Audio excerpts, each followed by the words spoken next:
Ladies and gentlemen, you are watching another episode of the What Now Show. I am your host, Suryansh Basumalik, and this time we're delving into the world of mixed martial arts. And we are joined by, in my opinion, one of the most promising talents, up and coming talents out there. He's born in Sydney, Australia, and training out of Auckland, New Zealand, in a gym that over the past year has made a huge name for itself, delved right into the scene. It's called City Kickboxing. He is a 25-year-old mixed martial artist with a professional record of an impressive 7 wins and 2 losses. Cameron Ralston, welcome to the show. How are you doing? I'm very well, thank you. I'm very good. Thank you for having me on. I appreciate you taking the time to put me on. Pleasure to have you, Cameron. So let's get started with what's happened most recently, right? It's been a very busy past couple of weeks for City Kickboxing because there's been so many events back to back to back for so many different fighters. The coach must have been hella busy. But I want to focus on one event in particular, the Shuriken Fight Series, where you were in fact the main event of the evening, and you came back with the W by I think a brutal ground and pound stoppage. Yeah. Like you said previously, it was very busy. Probably like the past 4 or 5 weeks for the gym, especially with uh, one half of the head coaching staff being away. You know, Eugene Behrman with four of the fighters, but we did manage to get a local fight night in, and all the guys training from the gym were also on that as well. So we had four other guys, and I finished with a second round TKO stoppage of ground and pound. But as you said, it was very busy time for the gym. We were, I wouldn't say short on coaches, but we had to, I guess, stretch the coaching staff a little bit more, extend it out to the professional fighters as well as the full-time coaching staff. Right. So I assume that when you were cornered by some of the professional fighters as well as some of the coaching staff, or was it what was it like? Yeah, so like a lot of the professional fighters on our team specialize in certain arts. Like I had my good friend Mark Timms, who's on the team, who also helped hold pads for me and game plan a lot of the striking. He's had over 50 kickboxing fights, and he's also getting into MMA himself. So he was in my corner. We have the jiu-jitsu coach at the gym, or one of the jiu-jitsu coaches at the gym, Ben Boyce, who was in the corner as well. And I guess probably our most overall or well-rounded professional MMA fighter, John Barke, who was in there as well, helping out. He specializes a lot in wrestling. Yeah, so I had those three guys in my corner, which was very good. Oh, and Kevin as well, Kevin Doucette, who's a Frenchman. He's actually specializes in judo, but he's one of those guys who's kind of put it all together quite well. Right. Is very well-rounded fighter. So he specializes in judo, but he's very well-rounded. Yeah, that Yeah, sounds so good. It seems like City Kickboxing is like a very vast coaching staff because you could tell by like you had the UFC 253 card that had like quite a few of the coaching, like the main coaching staff from Eugene Behrman, Doug Binney, all of the lads, all the in Abu Dhabi. They were on one of a really big card. But I think I want to go a bit deeper into your fight, and I want to know if when you were fighting this man, did you have any particular game plan going into the fight, or was it more of like free flowing, give what like counter what came to you and whatnot? so the game plan going in against Eli, we that was my opponent. We knew that he was a striker. He's had a lot of kickboxing fights, quite experienced in kickboxing. So the game plan that I got given by Eugene before he went away was take your time. You know, you've got 3 rounds and then you got 15 minutes. I want pick him at range, use your striking, and if the opportunity presents itself, take him down and just kind of soften him up on the ground. If he manages to get back up, just keep putting pressure on him in the stand up. But the game plan wasn't as specific as say go in there and kick his legs or go in there and outbox him or anything like that. It was, as you said, quite free flowing with sort of a general kind of pathway or outline of what I needed to do. Right, right. So, tell me another thing. When it comes to fighting on these cards, it's been very. I'm not sure if it's a coincidence or not, but whenever there's been a city kickboxing fighter in any card, whether it be on the UFC or the Shuriken Fight Series, there's always another huge number of other fighters from City Kickboxing on it. You were also with some members from your gym on that card. You were, and of course, on 253, you had Brad Riddell, you Shane Young, Kai Kara complementing Israel Adesanya.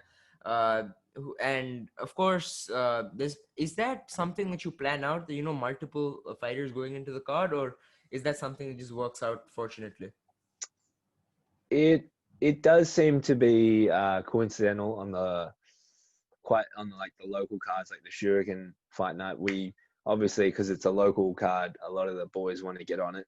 So generally, we end up having about 3 or 4 boys in it. We also were meant to have a few others, so we would have had about five other fighters on the local card. But for the UFC, Eugene does try to get multiple boys on the cards to fight if he's Right. given enough notice. If it's like if it's like 3 or 4 weeks, he probably won't do it. He likes everyone to have like a full training camp and have a lot of time to game plan and prepare.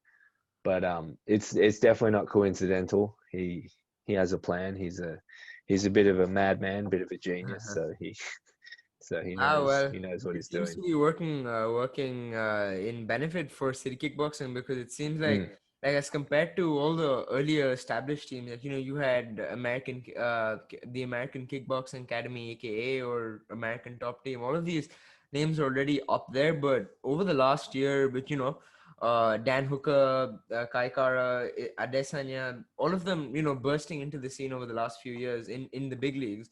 It's really made a huge path for City Kickboxing to, break into the scene, make its name known. Of course, Eugene Bam and there was actually this training method that I came across, which I'm not really very sure, many viewers are actually not sure about. And that's a common question that came in when we put out a feature called Ask the Pro, which was you, Cameron Ralston, which wherein it asked that there was this training method called Spider, that takes place in the gym. I've always heard about it. I've seen it on Instagram captions, but I really don't know what it's about. Would you care to go into it? So the spider is the easiest way to kind of describe it in a nutshell is how to simulate a fight gone bad without losing brain cells. So a lot of the times, like the old school way of getting ready for a fight was you just go in there and you spar really, really hard. Like a fight, you spar like hard. And that's obviously not conducive to, brain health, keeping your head. You don't want to have a concussion going into the fight or get concussed in sparring. And so what it is say if you fight, say if like with my fight, I fight on a Saturday night at about 8 p.m. So we'd all get into the gym at around 7 or 8 p.m. If you're doing 5 5s, you have to do 5 5-minute rounds of it. If you're doing 3 5-minute rounds, which is a standard MMA round, you'll do 3 5s. And so you go in there and you do these 5-minute rounds where each round starts off with some form of pre-exhaustion exercise. So it'll be maybe some jump squats for your legs, plyometric jump squats. It might be like bands where you have to do a lot of banded work to just really pump your arms full of blood and just get them really heavy. Or it might be some push-ups and some medicine ball slams. And then that usually takes about a minute or a minute and a half, depending on how fast you go. But you do a lot of reps of it. So it's quite low load. So not a lot of weight or no weight at all, but you just go, go, go, go, go. And then after that, then you have to do MMA specific movements after that. So you have to do takedowns, defend takedowns, suplexes, pad work. You might have to defend yourself against the wall. You might have to take people down against the wall. And all it is you getting as tired as possible. And then you have fresh guys there who just rotate in and just make life hell for you for either 15 or 25 minutes. I can imagine the rigor. I don't think I'd be able to last that long myself. I wouldn't be able to last past the medicine ball phase. Um, There's been a few guys who have cracked or who have just absolutely rolled over, but we don't let them quit. They don't quit. We don't let them quit. Everyone's there to not only just push you and be fresh to come in, but they're also there to encourage you and get you up and make sure that you finish it. Yeah. Yeah, it's actually that team mentality that I wanted to get into next, which is, of course, the fact that Eugene Bareman, tries to put multiple cards on multiple fighters on a card makes a little bit of sense to me. But do you think it's because that you have like in the gym, you have people boosting your morale, encouraging you, go on, push it. Do you think the same concept would apply to these fights where you hype up your fighter coming in, and then eventually you've been watching them, you get hyped when they win, and then when they come back to the locker rooms, of course you were the main event, so you saw all of that, they hype you up, you go back out, you go out there and make an amazing performance, which you again did this past week. So do you think it's got something to do with that, or was there anything greater involved in the mind of Eugene Bareman? I think it's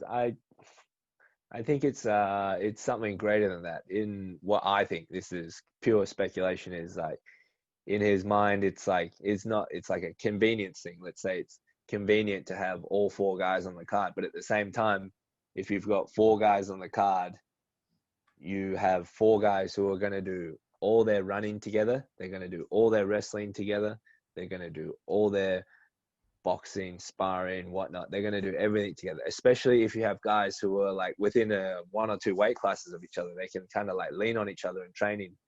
They can push each other to the next level. Like obviously, if say myself, who's a middleweight, if I have to train with let's say featherweight, it's going to be quite hard for me to push them. But if I have someone who's like a welterweight or a light heavyweight, someone who's like one or two weight classes above me or below me, it's very easy or convenient just to turn up to training because I know they're going to be there, and we're going to push each other quite hard. So in my mind, what I think he's doing is just having multiple boys on the card just makes it convenient for each other, for ourselves as fighters, to push each other, Right, rather than kind of being like, oh, make sure we got guys at training. I need people at training to help me. Who can come tonight? And people are like, oh, maybe not me. Maybe I have work. Maybe I'm sick. It's like, no, I know fighter A is going to be there because he's fighting on the same night as well. right. It makes perfect sense. So, speaking of weight classes, of course, you're a middleweight, and that's, I think, the 185-pound division. So, when it comes to, picking your weight class, is 185 your walking around weight, or is that something you like cut to from 205, 205, or what's your walking around weight, and do you prefer cutting weight before a fight, or what do you do? I definitely cut weight before a fight. I don't walk around at 185 pounds. I try to sit at the limit of the weight class above me. That's a general rule that I learned quite early on in kind of like my amateur career and start of my pro career, is don't blow up too much. Like the heaviest you should get is just the weight class above. So I walk around at about 92, 93. So about between 200 and 205 pounds is my walk around weight. Right, right. So when it comes to when it came to the whole rise of COVID-19 and everything, it must have had a lot of changes in the gym, in your daily life and whatnot, right? So when it came to adapting to it, keeping your training going, keeping your cardio up, your conditioning, strength, just regular training in the gym, making sure you're good with what you're doing. What did you have to go through? What was the whole training process like? Did it take some time to get back into the gym, or what was that whole process like? Um, it was in New Zealand. We did two lockdowns. So the first wave of COVID, we underwent maybe like a 10-week lockdown. I think I'm not too sure. But the second one was only 3-week lockdown. But that first 10-week lockdown, I kind of knew like if I let myself get too lazy, it's just going to be a struggle to get back in. So I never really took my foot off the gas. I had my flatmate and another boy, the Frenchman Kevin, who lives at the gym, kind of wrote us up a schedule and said, this is what we do each day. We come in the morning, we drill, we do this, we do that. And yeah, we managed to stick with it. And then when we got back into normal training with the rest of the team, we didn't have to start from scratch. We kept the momentum going, and kept rolling through, and it was a lot easier. Whereas I would see a lot of people who kind of did nothing for those that first lockdown, that 8, 9, or 10 weeks, however long it was, and it was yeah, they didn't quite pick up the speed of the training and the moves like they normally would. Even mentally, like you can tell when some people have lost the momentum, it's quite hard for them to start up again and learn the techniques and even stuff they know before. It's quite hard for them to be sharp and get that feel and recognize where everything is. Yeah, because I mean, when I was looking over like other statements by other fighters from city kickboxing, it seems like a very important factor in each training camp is timing and precision. Because I think when it came to training, I think I even heard Eugene Behrman speak about it. It was he said he stresses on timing your strikes. He doesn't focus on volume, but more of quality strikes landing on a particular time. So when it comes to your own training camps that of course, you've trained with Eugene. So what are the main things that you focus on in your training camps? Do you pick and choose between jiu-jitsu, or do you pick and choose between your striking? How do you divide your time in each camp? During training camp, a lot of the time is actually devoted to conditioning, and then outside of that conditioning, it's really up to like Eugene. So if he thinks that you're going to be fighting, say, a striker, you're going to do a focus a lot more on the pad work.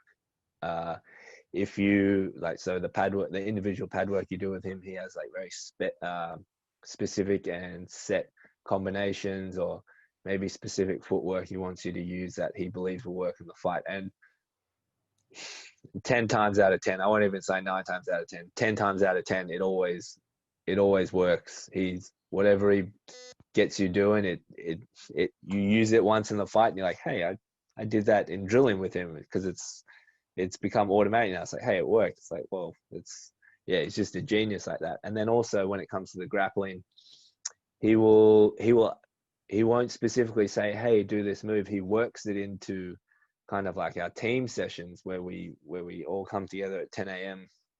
and we do drills and we do some wrestling. He'll work it in there. He'll be like, okay, say one of us is fighting a really good jiu-jitsu guy who has an awesome front headlock and an awesome guillotine. Like that's what he's known for, is just guillotining people. So we just drill guillotine escapes for 6, 7, 8 weeks, and then even if the people who don't have fights are in there and they're training with us, they just get really really good at guillotine escapes. So it's it's hard to know. Like we as fighters specifically don't get to choose what we're going to work on, but he knows what we need to work on, and he manages to work it into the schedule quite well. It seems to me that from what you're saying, that there's a huge the relationship that you have with people like Eugene and your teammates is very well based on trust. Just blind trust in Eugene. Like he knows what he's doing, and like you said, 10 out of 10 times it's a success. When it comes to training at City Kickboxing, was that the first gym that you went into, or did you train at other gyms after which you moved into City Kickboxing? So I originally moved over to Auckland about 2 years ago to train at City Kickboxing specifically. But before that, I was living in Sydney in Australia. I was also born there. And while I was living in Sydney, I trained at a gym called Training Grounds. And then I also trained at a few other gyms as well. I learned my boxing, my Muay Thai, my kickboxing, and my Jiu-Jitsu at Training Grounds. But then I also started cross training at another gym called VT1 as well, where I also learned how to do a lot of wrestling. And they had a really good wrestling program there run by a guy called Coach Gary Jones, who is from the University of New Jersey, and he taught folk style wrestling, which is probably the most applicable style of wrestling for MMA, just because the way the point system works there, and like the way you have to move, and like it's a lot different freestyle wrestling to those who know a lot about wrestling. So it's quite good, and that helped a lot as well.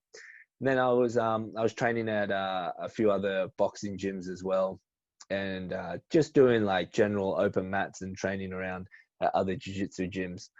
But I was doing a lot of traveling in between gyms to get MMA training. But once I came to City Kickboxing, it was just kind of all under one roof, which helped a lot. Well, let's go back a bit more into like the root of where this all started out. Where did you get your start into mixed martial arts? What did you pick first? And what really made you decide that, hey, you know what, I like this. I'm gonna go into this. I'm gonna take this up as my career, and which brings you to like a here and now situation. I started when I was 17. So I was 17 when I finished school, and the first gym training grounds was just down the road from my house, and I walked past and I thought, this is pretty cool. I enjoy watching combat sports, so I've been a life not a lifelong, but an early fan of mixed martial arts. Watching the early Pride days, watching the UFC around when GSP was having his rival with Koscheck, and like Chael Sonnen was having his having his two fights with Anderson Silva. So around that time, I was getting into it, and I walked in there, and the coaches there were really good to me at training grounds, and I just started everything at the same time. So I started my boxing, my Muay Thai, my Jiu-Jitsu all at the same time, and then you leave school and your day is when you're at school, your day is like structured and stuff, and then I leave school and I've got a part-time job and all this free time. So I'm like, what do I do? So I just spent it at the gym. A lot of, you leave school, a lot of your friends are 18, they're going out and drinking. I was still 17 for quite a while. So I wasn't able to go out to pubs and stuff with them or just go drinking. So I just spent it in the gym, and I was training quite a lot. And then it just got to the point where I was training twice a day, 3 times a day, Monday to Sunday. And I just kept going with it from there. Yeah, I imagine it seems like you really got into an early way, and I mean, it seemed like you fell into the art really quickly.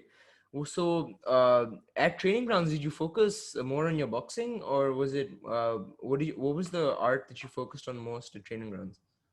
Initially, it was boxing for a bit. The boxing coach at IO was quite good to me. He held a lot of pads for me. He took a strong interest in like trying to teach me, trying to fast track me in teaching.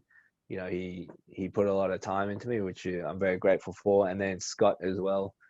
He was the kickboxing coach, and he was also a black belt in jiu-jitsu. So he was very encouraging as well. And then, after about a month or so, I was doing jiu-jitsu about 1 or 2 times a week. That wasn't too serious, but after about a month or so, I started jumping into jiu-jitsu a lot more seriously. Dropped the gi, went into no gi, and yeah, and then from maybe after about a year, I was doing at least boxing or kickboxing once a day and jiu-jitsu once a day. So yeah, I was doing everything at least once a day, and training twice a day. And I thought, I hadn't had a fight at that stage, but I had almost what you would call like a soft professional training schedule. Training twice a day. Yeah, just going home, eating, sleeping, going to work, and then coming back to train. So, when did you get like the first fight contract? Like when were you able to sign on the dotted line? How much notice did you get for the first fight? How did you train for it? Like the nerves going into the fight, what was all of that like? For my first fight, Yeah. so my first fight was after a year of training. I remember we just finished like a boxing session or something, and my coach Io goes, "Hey Cam," I go, "Yeah." He goes, "Want to have a fight?" I go, "What kind of fight?" And he's like, "MMA." And like there was a big class. It was like a Monday night, so it's like the busiest class of the night. Everyone kind of stops and looks at me, like waiting to see what my answer is, because no one had fought for the gym yet. And I was like, oh, I don't really want to look weak in front of these people. It's like, oh yeah, I'll do it. And I was like, didn't really know what to expect. But yeah, then I signed up, and then I think 4 weeks later I ended up fighting. But the schedule didn't really change that much. All that was added in was MMA sparring, which I'd never done before. And I still remember my first MMA sparring session was with one of the jiu-jitsu boys who jumped in there as well. my Muay Thai coach Scott jumped in as well because Scott had quite a few MMA fights, and I just remember being taken down and just held down and trying to get up, and it was probably the most tired I've ever been at that point in my life. How did that fight turn out though? Was it a win or was it a loss? How did that fight turn out? It was a win. I won by a unanimous decision. I versed who did I verse? I can't remember his name. His name escapes me, but he was this big. I think he was Samoan, this big Samoan guy with all these tattoos up here. I think I was 18 at the time, 18 or 19, and he had to be about 30, and I was just like, what the hell am I doing in here? But then, Yeah, yeah, you went up against the experience advantage, but still, you evidently, if it was a unanimous decision, you must have been quite impressive because the I judge. think it was I think it was his first fight as well, but I just remember he got really tired after like 2 minutes. He pushed me up against the fence, and all I could hear from my coaches was just stay relaxed, like get your underhooks, fight against the wall. And then we came off, and I just remember him being super tired, and it was kind of like at that point in my mind where I was like, okay, I can win this. Okay, he's tired, I can win. Right. So when it came to training different parts of the game, you have your jiu-jitsu, you have your clinch work, your takedowns, your striking, kickboxing. So what did you like doing the most? Was it your jiu-jitsu or your striking? What did you prefer the most? What would you classify yourself into? I really enjoyed the jiu-jitsu from the start, like the no-gi jiu-jitsu. I really enjoyed that, and I still really enjoy it today. It's probably like my favorite thing to train would be no-gi jiu-jitsu. I just I just like the idea that there's kind of an infinite amount of possibilities in no-gi jiu-jitsu. It is as well in all martial arts, but I just feel like I was having this conversation the other day actually with jiu-jitsu. You kind of get to not a level, but you kind of get to a point where you've been doing it long enough where you see like guys on TV like Gary Tonin or Gordon Ryan or some of the top no-gi guys, and you watch their moves and you're like, hey, I can do that. That's pretty cool. If I can go on YouTube and find out how to do that. Whereas like if you're a boxer and you watch like Vasily Lomachenko do like a matador and just put on an absolute masterclass, you're like, I don't think I can do that. I don't think I'd ever be able to do that. So definitely no gi jiu-jitsu. Ah, it's amazing because so that kind of makes me think that back then when you were becoming an early fighter, early on you were watching the sport at a early age. So who was the guy that attracted you the most? Was it GSP, Sonnen? Of course, Sonnen has his trash talk, but was GSP your go-to guy or was it anyone else? Oh, it's definitely GSP, hands down. He was the poster boy at the time. He was sponsored by Under Armour. He had all of Canada behind him. He was the champ. He was beating everyone. He looked good. He was on the cover of like GQ magazine and stuff. And he just had like an overall style where it was a clean MMA style where he could take you down or he could box you up. Like he never kind of really looked like he was ever in danger in a fight. And I just thought that was super cool. And that was definitely the guy I looked up to early on. Yeah, he had quite a few rivalries. Whoever beat him, he went back and avenged his losses. And Mm. when it came to his he left the sport earlier on, and then he came back almost a decade later and went and won the middleweight championship against Michael Bisping. So what was it like, seeing that the guy who you watched quite a while back, he just comes back, uh, chokes unconscious the current middleweight champion, secures the belt, walks away from the sport. What was it like seeing all of that transpire? It was like watching a movie. Felt like I was just watching. It was almost like when George Foreman, when he came back at 40 years old and won the heavyweight title. That's the kind of like how it felt like watching. It was just like you couldn't write this any better. Well, it was, He yeah, he just beat him in such an entertaining way. It was such a great fight. He cut him. He took his back, and then he with the way he took his back, and like the style that he choked him out in, it's it was basically follows the exact same step by step process that his jiu-jitsu coach John Danaher details in his DVDs of how to choke people from the back. It was like, yeah, it was just a pure display of his martial arts. It was amazing to watch. Yeah, it really was. He was very well rounded. Again, his timing was impeccable. But when it comes to like talking about different fighters, of course we've got the current like right now, like the one of the more dominant teams is of course your gym, City Kickboxing, and we had like the amazing card for that team to UFC 253 as well. So when it came to watching when it came to watching Riddell, Kai, you had wins, losses. So what was it like watching those fights? Did you learn anything new from them, or what was your thought process watching those fights take place? Watching those fights take place, it was very nerve wracking, as you can understand. Watching your friends and your teammates go in there and put their health on the line and try to come home with a win. But what I really learned from watching those fights was just like how far our team has progressed in terms of just like composure when they go out there. Like obviously you can always have a fight where someone goes out there and just goes crazy for like the first minute, like a Stephan Bonner, Forrest Griffin. But I think from like I've been watching before I even came over to the gym, I've been watching a lot of those guys fight, and it's just like the patience, I guess is a good word. The patience that they have has just grown so much that they can come out, take their time, even if it's not in the first round. They pick their speed up in the second round, like say Brad did. Like he won all 3 rounds, but he kind of adopted that new mentality of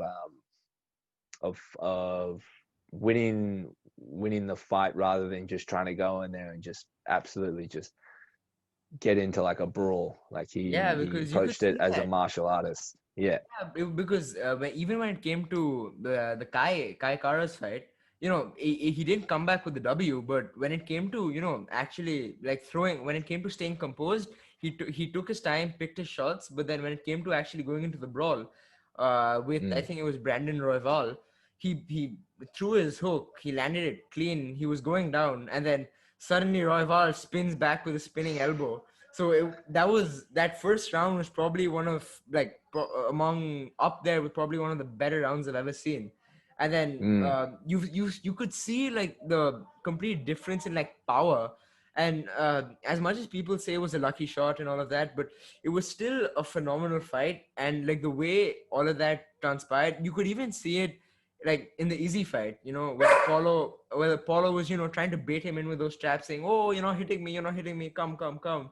Trying to bait him in. Is he still staying there? They're still telling him you're too slow, chopping him up with the leg kicks. You could see how his scarf just turned blood red, and again went and then landed the same strike he landed against Robert Whitaker, takes him down and like gets him on the ground, pounds him, game over. So when it comes to training, I think with you as well, the same like the ground and pound. I could see some of like the footage from your fight on the Shuriken Fight Series Instagram. You could see how you, as well as all the other fighters, you guys have this. You guys have this unique way of attacking fighters on the ground. You wait for the opportunity where they stumble, and that's when you go in for the kill. So when it came to like picking and choosing timing, like we spoke about earlier, you guys have really progressed so much further than the rest of the other camps that it's sort of like a disadvantage for the others not training with you. So Yeah. Yeah. It's I feel like it only takes one punch really to end a fight, and especially if it's in ground and pound. Like what what you see a lot of is what our coaches told us a lot of is like you see those guys who they get someone on the ground, they go crazy, they try to land 100 punches in 10 seconds, and they lose position. So a common saying is position over submission in jiu-jitsu. So you want to get your position before you submit them, and you just take that and you apply it into ground and pound. You get your position before you punch. So you grab a good position somewhere where they can't move, and then you only need to land like 3 or 4 hard shots. Like especially if you're on their back, they can't see what angle it's coming from, so they can't brace themselves for the shot. So it's definitely a precision thing when from ground and pound. Yeah, even in your fight against Eli, I think you also got on top of his back and pounded him from the top, if I'm not wrong. So but when it comes to like, of course, you're 25 years of age now. You've got a lot of fighting years ahead of you. You got a lot of fights ahead. So do you think, like, step by step, do you plan, like, is the big plan that getting to the big leagues, like, the Bellators or ONE FC, UFC, of course, that's the biggest. What do you think is your plan? Where do you want to head? And like, what's the ideal plan look like for Mr. Roston? The ideal plan in my head, I'm not sure what my coaches have planned, but in my head, I plan to stay on the regional local circuit. So stay, by that I mean just kind of stay out of the big leagues for another 1, 2, maybe 3 years tops. And by that time, I'll be about 28, 27. I will have a lot more experience, a lot more fights. I may have lost some, but I will definitely have won some more. And having that experience is kind of like it cuts all the fat off the game. So you go in there with a very lean product, Right. a very good rounded game, and then I'll get into the UFC, and then from there I'll just progress, and work my way up the middleweight division. I don't Yeah. want to kind of get in there and just win one, lose one, win two, Yeah. lose one, win three. I don't want to have a career where it's like 2 steps forward, 1 step back, 2 steps forward, 1 step back. It's just, You want to go forward, forward, forward. yeah, yeah. Yeah, that makes perfect sense because that's actually one of the most respectable things about fighters that come out of your camp, especially because you could even see like how that played out with people like Dan Hooker. You could see how that played out with, of course, Izzy. The thing, like, they were like, even on the earlier days, you could see it in interviews. They were asked that you're allowed to go to the UFC. Why don't you just do it? No, wait, I need to be ready. I need to be ready. And then they come in and they dominate their divisions. So I think the same plan that you're following is probably one of the smarter things to do. So when it comes to the talk about in every event, making weight, being in that weight class, right? You hear a lot of talk about fighters not making weight, getting like a percentage of their wallet taken away from them. How, of course, you've been in fight scenarios and with people who fight a few classes above you, or a class above you or a class below you. How different is that 1 or 2 pounds extra, 1 or 2 pounds less in the actual fight situation? Like, do you see much of a difference, or is it just for all the talk? I've actually fought a guy who came in 4 kilos. So what's that? That's 8.8 pounds overweight as an amateur. And I could tell like I had done like a sauna that day and the night before, and 4 kilos is like 2 days worth of cutting weight. That's a lot of energy. Like if I'm 2 days out from a weigh-in, and let's say I get to rehydrate and then put all my food back in and then fight 2 days later, I'm gonna kill the guy in like a minute. I'm gonna have unlimited energy. So it's definitely a huge difference. Unfortunately for that guy, I beat him.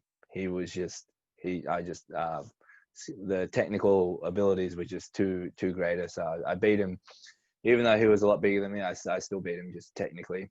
But yeah, definitely if you miss weight, or if a fighter misses weight, it can usually mean like it's kind of like they have a day or two recovery ahead of you, because when you lose a lot of people, not everyone, when they cut weight, it's like you put yourself in such a deficit, and then you have to then recover and get yourself out of that deficit, and you only have a certain amount of time. Like I think it's like 30 hours or something if it's early weigh-ins, or 24 hours if it's a day, if it's the night of weigh-ins. And so it can be a huge difference, like having that head start on your recovery, especially like if you're like 4 or 5 pounds overweight. That's a whole day in the sauna, which can absolutely just wreck some fighters. And it can mean, it can be a big difference between winning and losing, just that extra day in the sauna. Have you had such problems that, cutting weight, you had like a sudden urgency that, I need to cut this and it's like just not working out? Was it difficult for you to cut weight at some point early on or now? Yeah, I had a lot of just like what we call bro science, not real science. Just this guy in the gym told me to do it this way, so I'm going to do it this way. Like, oh, I read this on a YouTube forum or something, or like a YouTube comment to do it this way. I was doing that early on in my amateur days. I had one fight where I did this weight cut, and the weight just wouldn't come off me. And then the day of the weigh-ins, I had to do the sauna, and I had to lose like 3 kilos, and the weight just wasn't. It was a terrible time, but I made the weight, and yeah, it sucked. But now it's definitely down to a science. Me and my strength and conditioning coach have put together a lot of data over the years from a lot of fights, and it gets easier and easier each time. Like this was probably the easiest weight cut that I've done the last one, and I assume the next one is going to be even easier because we just get so much better at it each time. Right. So I think now what I want to delve into is like something we were doing on our Instagram page. It was Ask a Pro. Like a bunch of people who follow our page, sent in some questions they'd like you to answer. So I'm just gonna really quickly read that out for you. The first question is, hey Cam, big fan. I would like to ask you, what is the most intense situation in a fight that you have been in, and how did you get past it? Oh, the most intense situation been in a fight. So this wasn't in a MMA fight. This was in one of my early Muay Thai fights. I went up a weight class. I took my guy pulled out, and they gave me a replacement on like a week's notice. And it was a guy who was about 10 kilos heavier, but I'd done all the training, and I was like, no, I'm still going to do it. And in that first round, he came out and he hit me in the nose right here, and it just broke my nose, and there was blood coming out everywhere. And I was just the whole first round, I was just like this, just trying to run around, running, running away, trying to not get my nose touched because it hurt so much. And because I was moving away so much, but I'd done all the training, like I had the cardio to do that, but because he'd taken it on short notice, he didn't have the cardio to chase after me. So after a round of him just trying to run after me and me just jabbing, jabbing, jabbing, and him just trying to swing at me, he got tired. And then I came out in the second and the third round, and I was able to beat him up in the second and the third round. You know, it was a Muay Thai fight, so I got a lot of clinch work in. I got a few elbows in there as well, and I was able to win. But it was a scary first round. It was, yeah, it wasn't fun. I can imagine, getting your nose hit like right at the start of the round. It's really gotta. You could. I imagine you couldn't really build up your tempo in the fight as well. You couldn't build up much of a momentum before you just went bang to the face. Yeah, all you can think about is like how much blood is just coming out of your nose and into your mouth. Yeah, it Ah. wasn't fun. Yeah, you gotta go clean the entire thing up. Then you gotta focus on what coach is saying. Yeah, it must have been crazy. So another question we had is another interesting question. When it comes to losses, how do you take them after the fight, and how do you deal with them and come back stronger after?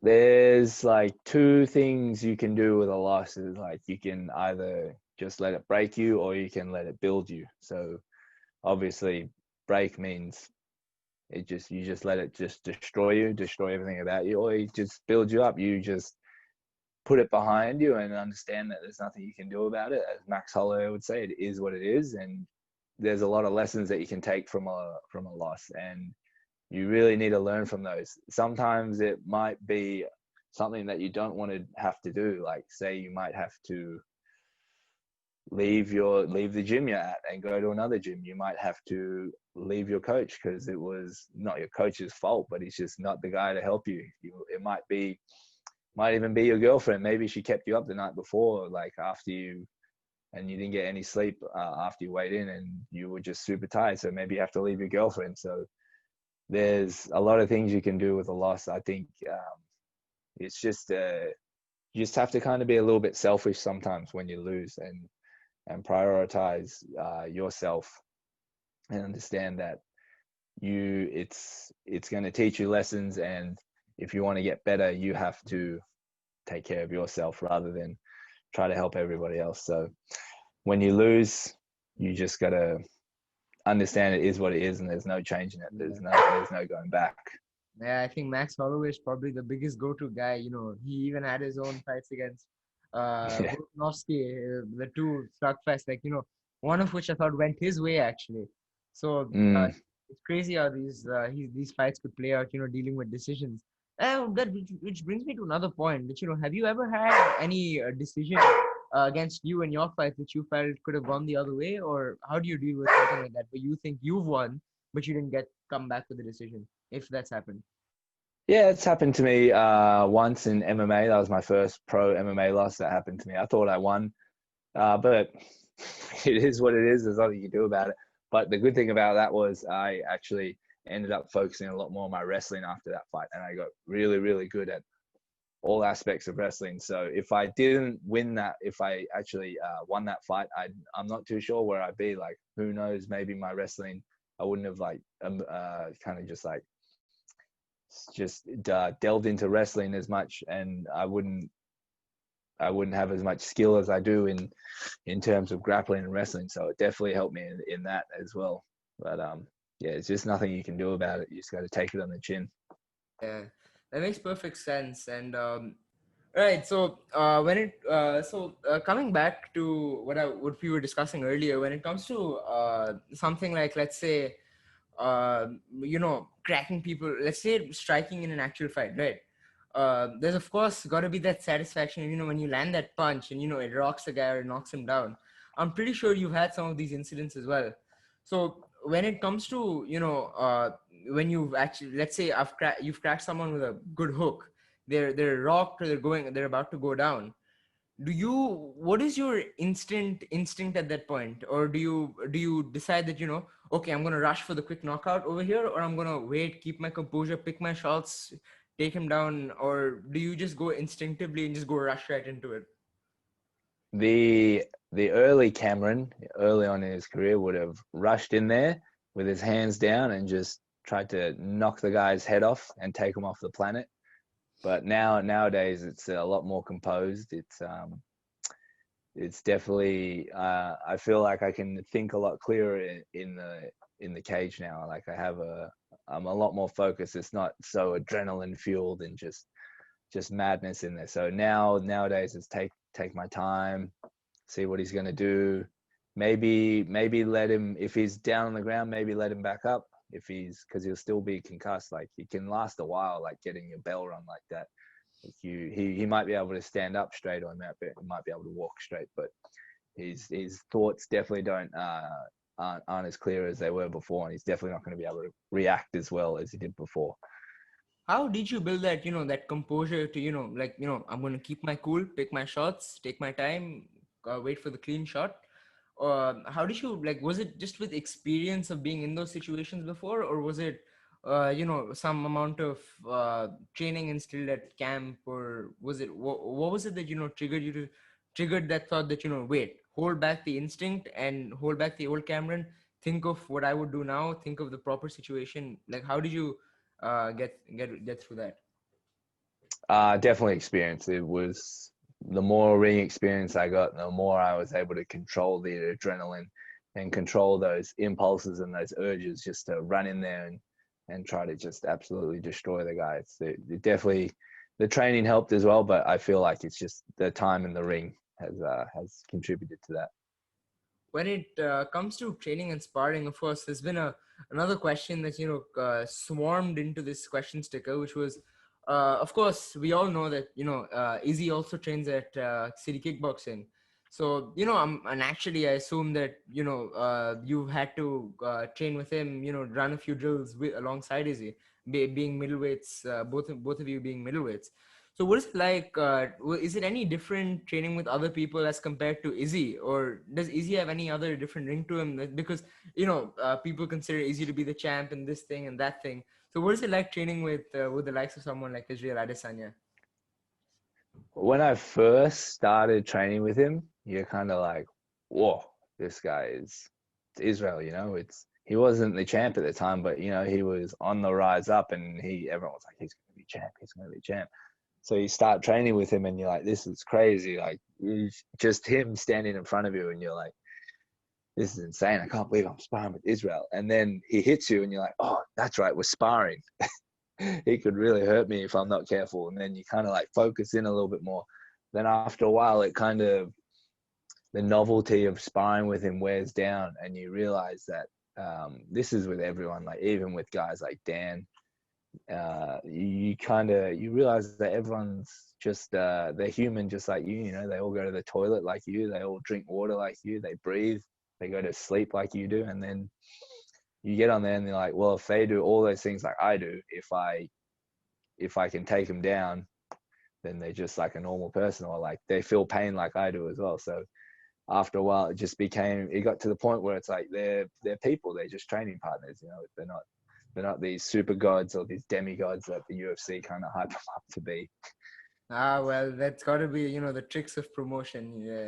You know, they Yeah. do what they got to do to sell the fight. So, let's actually go rewind back a bit to what we were talking about earlier as well. Was, you know, of course, this happened the night before, and that's why I couldn't perform in the fight, right? Is that why you switched camps to city kickboxing, or what really provoked the move that, you know, no, I'm not happy with this camp. I think city kickboxing's better. I've discovered city kickboxing, and I'm gonna go there, train, see how it works out. What was that whole phase like? It came after my last loss. I took quite a bad loss. I got knocked out, and it just got to the point, I think, where a lot of the training I was doing, I kind of felt like I was the big fish in a little pond. And I had gone on I'd visited New Zealand for a week and decided that I was just gonna, while I was visiting, I'd go and check out city kickboxing. And when I went in there, it was just like there were so many people on the mat. I just thought they got such a good team here. Like I don't have to kind of like herd the cats, as I would call it, herding cats into training, where was just what I was doing in Sydney, where I'd like text all my mates, be like, hey, who's in training tonight? I need training partners tonight. It was like, if you just turn up at city kickboxing, you've got training partners left, right, and center who are amateurs, pros, world champions, local champions, boxers, kickboxers, jiu-jitsu black belts. You've got everything there. And it was just a really good environment for people who are aspiring to fight. Whereas I felt like I was in a gym, which this is nothing against the gym. Like I still love my old gym. I still talk to all my friends from there and all the coaches. The gym was at a crossroads where it was like, do we become a gym that focuses on competition, or do we become a gym that focuses on profit?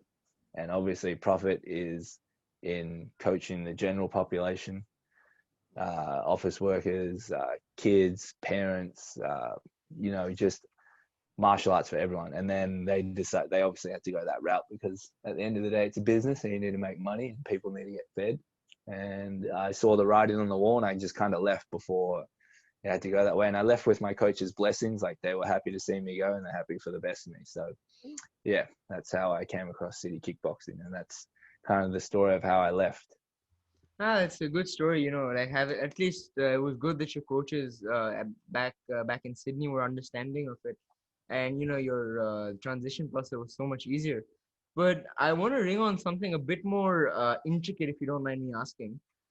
Is that, you know, when it comes to fighter pay, which has actually been a very important matter of discussion over the past few months. But you know, you even saw that the giant episode of, you know, Jorge Masvidal, you know, saying, I'm not fighting unless you give me my big paycheck. And then he got the paycheck and fought Usman for the title. So, you know, when it comes to fighter pay and like, because even right now you're in the smaller leagues as well. So how does that really work out, if you don't mind me asking? So the pay in like the local leagues is kind of, it's pretty stock standard for where for most organizations. Like professionals can expect to see anywhere between $500 to $2,000 per fight. Um, with there are obviously like local fights, there fight promotions. There are some that which are a little bit more prestigious than others. Um, So yeah, depending on which one you go for and depending on where you sit on the card, say like a main event fighter can expect between about $1,500 to $2,000. This is New Zealand dollars per fight, which would probably be like 800 to 1,000 US dollars Right. per fight. And uh, the low level promotions, fighters can expect to get between 300 to 500 US dollars per fight. But Is there any on right, carry on. and yeah, just on top of that as well, like if you're a local guy coming in to fight, they will you will generally get like a percentage of tickets that you sell. So if you have like 100 people buy tickets, the promoter will say, "I'll give you $10 per ticket you sell." And so like if you're a crowd favorite or if you're the main event, you could sell 100 tickets. That's an extra $1,000 in your pocket. So, when it comes to like, let's say, in your fights, so do you choose to fight often and on like main event cards, or do you like fight on the side and also work on in the front, or like how do you divide that aspect over there, if you don't mind me asking? So I try to, obviously with COVID, this doesn't happen, but each year I try to get between about 3 to 5 fights a year is like the ideal number that I can do. In terms of like pay, like there's definitely not enough money to to live off. I'm very fortunate though that at City Kickboxing they allow me to train some people there, hold pads for them, teach them some jiu-jitsu one-on-one, some small groups, and that's a good income for me to, I guess, live within my means and still have enough time to train and fight. Yeah, so I'm very lucky like that. Yeah, it's excellent. Fighting something you love, and then you're teaching it. So that must be like, two peas in a pot for you, because it all works out, because in teaching you also learn, you're honing your own skills at the same time, so that works Mm. out quite well. So when it comes to I think we'll wrap up with this last part, because I don't want to take too much of your time as well. So when it comes to training with the likes of people like Eugene Bareman, we've spoken about it already. You've developed a huge trust with the coaches like Doug Vinny, Eugene. So what do you think is the biggest lesson you've learned from you've been trained by multiple coaches in multiple gyms? What is the main key factor that you've learned that you're probably going to have in your head, even if it's multiple things that you want to take forward into all of the other years of fighting that you have ahead of you? What's that lesson that you want to take in, or pass on whenever you get the chance? Oh, okay. I've got two. I've got two. Since I moved here, I've got two. So, the first one is that it doesn't matter if you're fighting for the UFC world title or it's your first fight in MMA. There's always something bigger than you. Like it's we you can work it up to be a really big deal in your head, right? Like, well, like I've got a fight coming up. I've worked a lot for this, but there's always something that bigger that's going on. Like at the end of the day, it's just a fight. If you lose, people will forget in a week. People will stop talking about it. People might talk shit about you. Let's say Paulo Costa, like he lost, and people are like, oh my god, Paulo Costa, blah blah blah. He's like, give it 2 weeks, just chill, don't do anything. If you lose, who cares? Give it 2 weeks, people will forget about it. People will completely forget. They got their own problems. People just like it's just the way humans work. They'll forget about it. And then the second one, which I learned from Doug and Eugene, which is quite important, is that the sport is we you like with combat sports, it's your health. So you say like with basketball, how do you win a game? You score more points against the other team. How do you win a game or win a fight? Take you have to chip away at your opponent's health, like literally chip away at his health. You have to punch him in the head as hard as you can or choke him as hard as you can until he's basically going to die and the referee says stop. Or you want to damage his health so much that he can't go on. And that keeping that in mind, every time you train, you need to be training with that in mind, knowing that someone is out there literally trying to kill you. That is how fighting works. Like they're going to get to the point where you're about to die or quit, and then the referee steps in to save you from dying or quitting. And so those are the two things: is there's something always bigger than you, or there's always going to be something more important. And this sport is about your health. Like you have to take care of yourself inside the cage. Like be smart, train with a purpose to protect yourself, and don't train to be a reckless fighter, and take care of yourself outside of the ring as well, like in terms of recovery, in terms of being smart with your training and nutrition and recovery and all that. Right. That's actually quite a valuable thing to take back for any viewer watching, because that concept that, there's something bigger than you or take some time when you get off a loss. It's actually a very important concept that, can, in my opinion, can be, taken into a variety of things, like from day-to-day work or fights or any important events. So to that respect, there is something rather noble to, keep in mind. Rather than that, I think we've come to quite a conclusion. If there's anything else you want to say, Cam, or shall we wrap this up? I'm happy with that. I appreciate the time that you've taken to have this chat, and the power of the internet putting us together. Hey, exactly. It was awesome. Yeah. Well, to that level, I think I'll wrap this up then. Thank you very much for joining in, Cameron Roston. Thank you all for watching, and of course, Cameron's going to have quite a few other fights. He has an Instagram page, Cam Roston. It'll be in his socials will be in the description below. Cam, personally, I wish you the best of luck for your future endeavors. You have quite a few fights ahead of you. I really hope that one fine day we'll get to see you in the UFC. And then when we do, I can finally have that big haha factor where I can say that, I knew it. He was the best.